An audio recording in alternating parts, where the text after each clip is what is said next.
The issue of how LGBTQ plus people fit into society has been around from the first humans to ancient Greece up to modern day.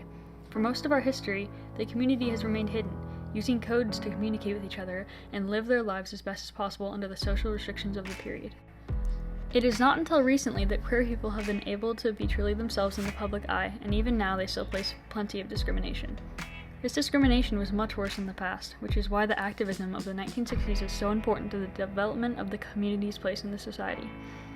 After decades of oppression, the 1969 Stonewall Riots marked the turning point of the LGBTQ plus rights movement, with lesbian, gay, and trans people uniting under a common cause for the first time by sparking a huge outburst of LGBTQ plus activism and eventually leading to the legalization of gay marriage and other pro-LGBTQ plus legislation. The Stonewall Riots, breaking barriers with love and resistance. Prior to the 1969 Stonewall Riots, there had been little bursts of activism, with the first ever gay rights organization, the Society for Human Rights, formed by Henry Gerber on December 10, 1924. On January 13, 1958, in the case Incorporated v. Olson, the Supreme Court ruled in favor of the one homosexual magazine's First Amendment right.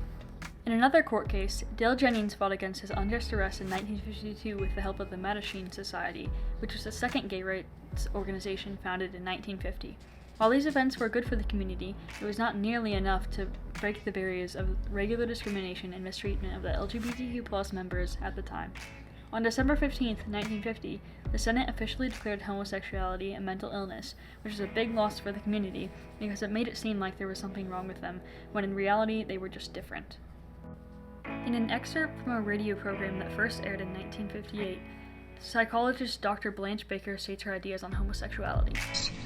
And I do not look upon homosexuality as a neurotic problem, but more a basic personality pattern reaction. Just as some people prefer blondes and others prefer brunettes, I think the fact that a given person may prefer a love of the same sex is their personal business. Now, that doesn't mean that homosexuals may not become neurotic. I think that they often do, because society is so hostile to them, and their own families do not understand them, so they're subject to a great many pressures and a great deal of unhappiness. I know that other psychiatrists would not agree with me. Dr. Baker's thoughts on homosexuality differed greatly from the common thought of the time, as most people believed that homosexuality was an abnormality or illness. At the time when the riots began, homosexuality was illegal in almost all the states, with Illinois in 1962 being the only state to have decriminalized homosexuality. This made it very dangerous for queer people to be themselves in the public eye. The only safe places were gay bars like the Stonewall Inn, but they would still get regularly raided by the police. The success of the civil rights movement at the time also helped push the LGBTQ+ community to fight for their own rights. Now, moving on to the actual event of the Stonewall Riots. It had been normal for officers dressed in plainclothes to monitor well-known areas for gay men to meet up, or gay bars, often pretending to be gay themselves and then arresting the men if they were suspected to be gay. This had gone on for years in New York, and many of the victims of this mistreatment felt as though it was unjust. The Stonewall Inn in Greenwich Village was considered to be the largest LGBTQ+ establishment in New York, and it was run by a crime family member, Tony Loria, also known as Fat Tony. He knew that queer people were desperate for a safe place to meet, and he wanted to profit off of them, so he began marketing the inn as a gay bar in 1967. The bar had been subject to many police raids, most of which were overseen by Deputy Inspector Seymour Pine. The raids that sparked the riots happened on Friday, June 27, 1969, when Pine was looking for a reason to close down the bar and decided to raid it for watering down its drinks, which was illegal. In the early hours of Saturday, June 28th, the police entered the bar and would not let anyone in or out, and rumors started to spread outside that the police were holding people inside against their will and beating them.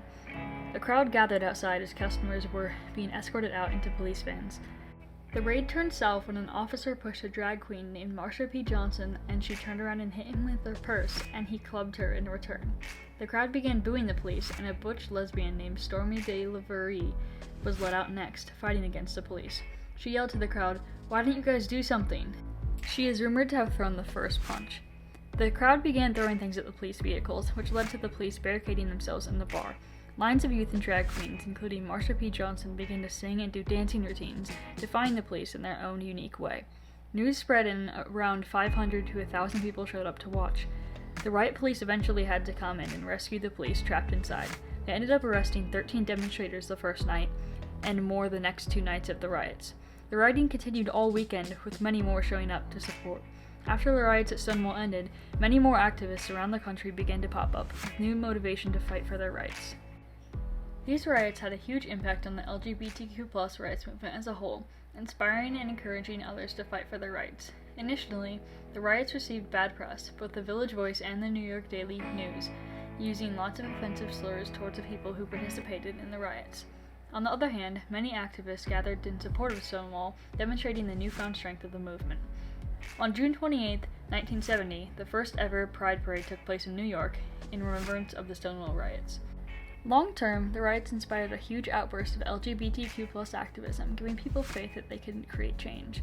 Eventually, both homosexuality and cross-dressing were decriminalized in all states, and on June 26, 2015, the Supreme Court ruled in favor of gay marriage.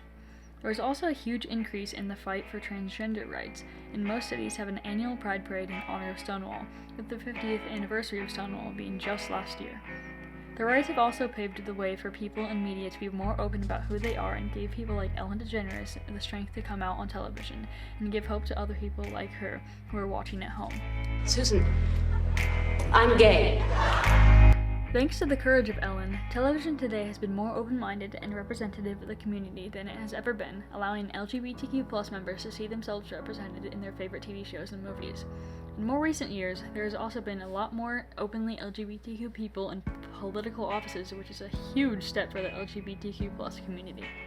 LGBTQ+ issues are still very much discussed today, and because of the Stonewall Riots, there has been the opportunity for more open discussion and the advancements of rights for the community, even though they still have a long way to go to achieve total equality. The riots were important enough that people now honor them every year with pride parades around the country. The Stonewall Riots were a catalyst of the LGBTQ+ movement, helping to get it where it is today. There are still things they are fighting for today, such as equality in the military, gendered bathroom issues, and the fact that someone is legally allowed to discriminate against LGBTQ+ people when hiring or serving them. Thanks to people that fought for the community during the Stonewall Riots, LGBTQ members are now more accepted than ever.